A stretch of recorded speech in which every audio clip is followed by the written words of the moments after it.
인플레이션 위기, 인플레이션 공포, 이런 얘기가 계속 나오니까 조금 무섭기도 한데요. 그런데 이런 시기에도 돈을 잘 버는 기업들은 있습니다. 그래서 이런 인플레이션 시기에 돈을 잘 버는 기업들의 특징을 확인해 볼 거고요. 이런 특징들을 바탕으로 S&P 500을 평가하고 앞으로의 전망을 가늠해 보겠습니다. 최근 인플레이션 관련해서 인건비, 운송비, 원자재 가격 상승이 가장 큰 문제가 되고 있어요. 우선 인건비부터 보시면요. 최근에 위드 코로나 정책을 시행하는 국가들이 늘어나고 있고요. 그러면서 코로나19가 재확산되고 있는 분위기이죠. 그러다 보니까 외부 활동을 꺼리는 사람들이 늘어나고 있어요. 그래서 기업들은 일할 사람을 구하지 못해서 구인난에 시달리고 있고요. 그래서 스타벅스, 맥도날드, 치폴레 같은 식음료 업계에서는 기본급을 10% 이상 올렸다고 합니다. 그리고 아마존 같은 경우는 신규 입사자에게 추가 보너스까지 약속을 했다고 하고요. 그럼에도 불구하고 일할 사람이 잘 안 구해져서 인건비가 계속 상승하고 있는 추세라고 합니다. 그 다음은 운송비인데요. 운송비는 상하이 컨테이너 운임지수의 변동 추이를 통해 확인해 봤어요. 상하이 컨테이너 운임지수는 상하이에서 출항하는 컨테이너의 운임의 가격을 지수화시킨 건데요. 지난 6개월 동안에 운임이 굉장히 큰 폭으로 증가한 것을 확인할 수가 있죠. 그 배경에는 선박의 항만 대기 시간이 증가했던 것이 가장 주요했는데요. 그 이유도 역시 인건비와 관련이 있어요. 배가 항만에 도착을 하면은 그 물류를 하역시킬 사람들이 필요할 거잖아요. 그런데 이 사람들이 부족해서 항만에 배가 대기하는 시간이 증가하게 되는 거죠. 이렇게 대기 시간이 늘어나다 보니까 운항 횟수가 감소할 수밖에 없고요. 전체적으로는 선박이 공급량이 부족해지는 거죠. 그런데 수요가 어느 정도 일정한 상황에서 선박이 공급이 부족해지면 당연히 운임이 상승할 수밖에 없겠죠.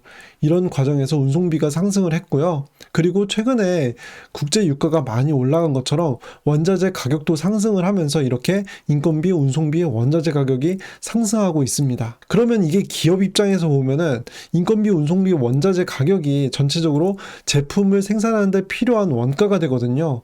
그러면 이런 원가가 높아지게 되는 거고요.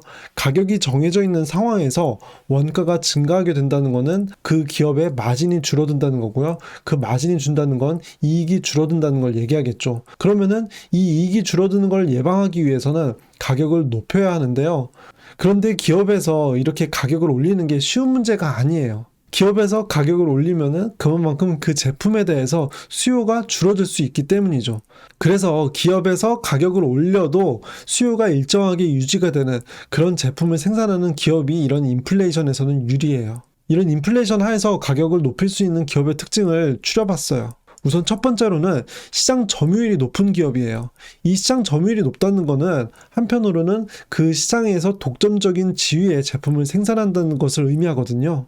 예를 들어서 내가 어떤 제품을 사고 싶은데 그 제품을 생산하는 기업이 한 군데밖에 없다고 생각해보면 다른 선택의 여지가 없잖아요. 그러니까 그 기업에서 제품의 가격을 올려도 내가 그 제품을 높은 가격에 살 수밖에 없어요. 이게 다른 측면에서는 대체 불가능한 제품이라고도 볼 수 있는데요. 꼭 독점적인 제품 생산이 아니더라도 대체가 불가능한 어떠한 특징이 있으면 되겠죠. 그래서 내가 만약에 삼성페이를 꼭 써야 되는 사람이라면 아이폰을 쓸 수가 없잖아요. 대체가 불가능한 거죠. 이런 것처럼 대체 불가능한 측면을 고려해 봐야 하는데요. 그런데 제가 이 대체 불가능하다는 이 키워드를 보고 이상하게 제일 먼저 떠오른 제품이 초코파이였어요. 제가 예전에 그 기억이 너무 강렬했던 것 같아요. 초코파이를 제가 아무 생각 없이 집었는데 제가 생각했던 것보다 너무 맛이 없는 거예요. 그래서 한번 껍데기를 봤더니 이게 오리온 초코파이가 아니라 롯데 초코파이였어요. 우리가 보통 오리온 초코파이를 먹잖아요. 그런데 롯데 초코파이를 먹으니까 그게 입맛에 이상했던 거예요. 그래서 좀 이상한 호기심에 오리온 초코파이의 시장 점유율이 궁금했거든요. 그래서 시장 점유율을 확인해 보니까 올해 상반기 기준으로 오리온 초코파이의 국내 점유율이 30.7%였고요.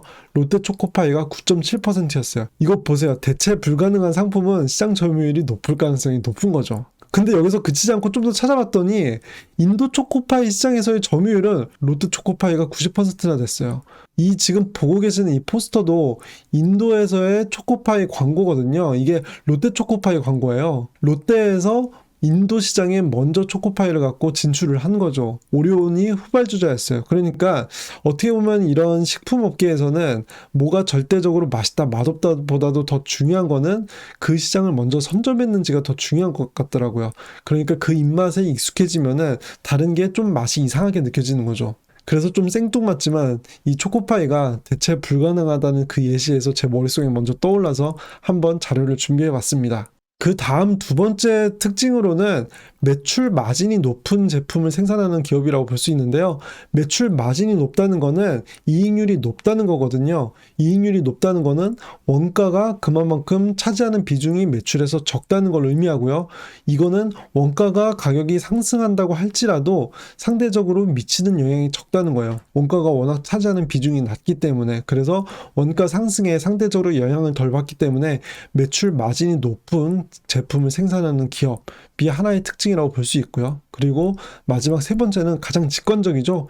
인플레이션이니까 가격을 올려도 매출액이 증가하고 있는 기업을 찾으면 되겠죠. 그래서 이 세 가지 특징을 지니고 있는 기업이 인플레이션에서 가격을 높일 수 있는 기업의 특징이라고 볼 수 있습니다. 그렇다면 S&P 500은 이런 특징들을 기준으로 어떻게 볼 수 있을까요?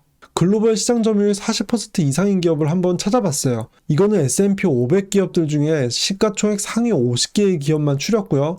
그 다음에 그 중에서 시장 점유율이 40% 이상, 전 세계에서 시장 점유율이 40% 이상이면 엄청난 거잖아요. 이렇게 40% 이상의 높은 시장 점유율을 차지하는 기업이 24개였어요. 이게 24개의 기업인데요. 50개 중에서 24개면은 거의 절반에 가까운 기업들, 상당히 많은 기업들이 시장 점유율이 40% 이상이었던 것을 확인할 수가 있고요. 퀄컴 같은 경우에는 무려 90%가 넘습니다. 알파벳도 거의 90% 가까이 되고요. 인텔도 86%, 정말 엄청나죠. 그 다음은 S&P 500 기업들의 분기 매출 및 매출 총이익률의 추이를 확인했어요. 보시면은 작년 같은 경우에는 코로나19 때문에 조금 주춤한 매출액의 추이를 보였지만 그 이후로 매출액이 꾸준하게 우상향하는 것을 볼 수 있고요. 매출 총이익률도 굉장히 큰 폭으로 상승을 했죠. 최근 5년 동안에 매출 총이익률은 최고치를 찍었어요. 인플레이션에 대한 우려가 계속 진행되고 있는 상황에서 매출 총이익률이 계속 증가한 것을 보면 가격을 높여서 매출 총이익률을 높인 기업이 많을 것으로 유추를 해볼 수가 있고요. 그 다음에 S&P 500 기업들의 분기 매출액 증가율이에요. 이게 2008년 이후로 집계된 내용인데요. 2008년 이후로 지난 3분기에 역대 두 번째로 매출액 증가율이 높았어요. 가장 증가율이 높았던 때는 지난 2분기였고요. 지난 3분기는 두 번째로 높았죠. 물론 작년 3분기에 매출액 증가율이 마이너스였기 때문에 그 기저효과로 더 크게 증가한 것처럼 보이기도 하지만 그 전과 마찬가지로 평균 5% 정도의 매출액 증가율을 보였다고 하더라도 지금 17%가 넘게 지난 3분기에 증가했기 때문에 꽤 큰 매출액의 증가율을 보였다는 것을 확인할 수가 있겠죠. 그 다음 보실 내용은 S&P 500의 EPS. EPS라는 거는 earning per share의 약자거든요. 그러니까 주당 순이익이에요. 이 주당 순이익의 추정치의 초과한 기업들의 비율을 나타내는 표인데요. 애널리스트들이 이런 주당 순이익을 추정을 할 거 아니에요. 이 추정치보다 실제 값이 초과한 기업들의 비율이 82%였어요. 그런데 이 82%가 어느 정도의 비중이냐면은 이 통계치를 집계한 이후로 역대 네 번째로 높은 퍼센티지라는 거예요. 이 초과한 비율이. 그러니까 지금까지 확인해 본 여러 가지 측면에서 보면은 S&P 500이 그동안의 지수가 많이 상승을 하긴 했지만 그만큼의 성과가 뒷받침되는 그런 지수의 상승이었다. 이렇게 생각해 볼 수가 있어요. 그래서 전보다 지수가 많이 오르기도 했고, 그리고 시장이 불안한 이런 상황이 나타나다 보니까 그래서 팔아야겠다. 이렇게 판단하는 거는 옳지 않은 판단을 할 때가 많아요. 지금 여러 가지 집계된 내용을 보면은 그만큼 실적이 뒷받침되고 있거든요. 그리고 앞에서 확인한 내용을 보면은 S&P 500에 포함되는 기업들 중에 인플레이션에 강한 기업들이 꽤 많은 것으로 유추를 해볼 수가 있고요. 그리고 또 한 가지 생각해보면 이미 알려진 위기는 위기가 아닌 경우가 많아요. 요즘에 테이퍼링이다, 인플레이션이다, 금리 인상이다 이런 얘기가 자꾸 나오고 있는데요. 이건 어떻게 보면은 위기라기보다는 시장이 정상화되는 과정이다. 이렇게 생각하는 게 더 맞는 것 같아요. 그래서 어쨌거나 지금까지 확인한 내용을 보면은 S&P 500에 포함되는 기업들은 인플레이션이 온다고 하더라도 좋은 성과를 낼 확률이 꽤 높아 보인다. 이렇게 정리해 볼 수 있을 것 같고요.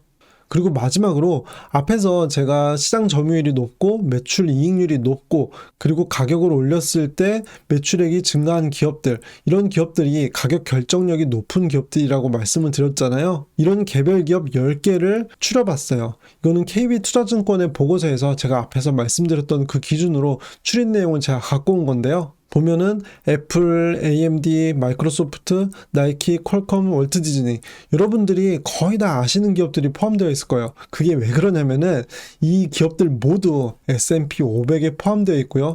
이 기업들이 S&P 500에서 차지하는 비중이 16%에서 17% 사이 정도 돼요. 그리고 KB투자증권에서 추린 기업 말고도 많은 기업들이 있겠죠. 그러니까 S&P 500에 이미 이런 가격 결정력이 높은 기업들이 이미 많이 포함되어 있다. 이렇게도 생각해 볼 수가 있고요. 그리고 내가 만약에 좀 더 적극적인 투자를 하고 싶다, 이런 분들께서는 지금 이 표에 나와 있는 10개의 기업들을 좀 꼼꼼하게 공부를 하신 다음에 투자를 하시는 것도 좋을 것 같아요.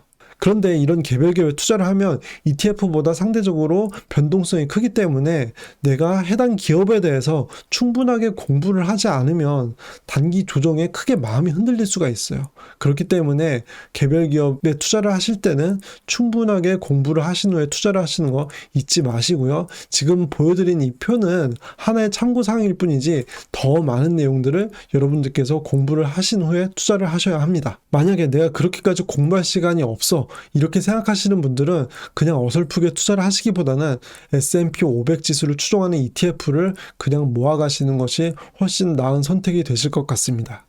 저는 제 영상이 마음 편한 개미님들께 행운을 가져다 드릴 수 있길 바라고요. 오늘 영상이 좋으셨다면 좋아요와 구독하기, 그리고 알람 설정 부탁드립니다. 영상 끝까지 시청해 주셔서 감사합니다.